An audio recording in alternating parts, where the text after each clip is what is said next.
মহাশঙ্কর organic hair oil একটি সম্পূর্ণ ভেষজ ও অর্গানিক হেয়ার কেয়ার ফর্মুলা।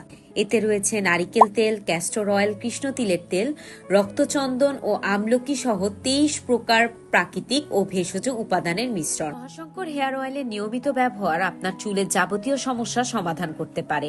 মাত্র 10 দিনে চুল পড়া 90% পর্যন্ত কমে যাবে। 3 থেকে 4 মাস ব্যবহারে ঘন ও স্বাস্থ্যকর চুল ফেরত আসে। এখানে থাকা রক্তচন্দনের অ্যান্টিব্যাকটেরিয়াল প্রপার্টিজ স্কাল্পকে সুস্থ রাখে এবং খুশকি দূর করে, চুল ভেঙে যাওয়া ও আগাফাটা রোধ করে, কালার ও রিবন্ডিং হেয়ারের ড্যামেজ রিপেয়ার করে। এখানকার মাল্টিভিটামিন ফর্মুলা চুল দ্রুত লম্বা করতে সহায়তা করে ও চুলে পুষ্টি যোগায়, চুলের ঘনত্ব ও ভলিউম বৃদ্ধিতে সহায়তা করে, অকাল পাকা রোধ করে এখানে থাকা কৃষ্ণতিলের তেল। এছাড়া এটি চুলকে শাইনি ও তরুণ রাখে। 3 বছর বয়স থেকে প্রাপ্ত বয়স পর্যন্ত সকলেই ব্যবহার করতে পারবেন। অর্ডার করতে এখনই পৃথা এন্টারপ্রাইজে ইনবক্স করুন।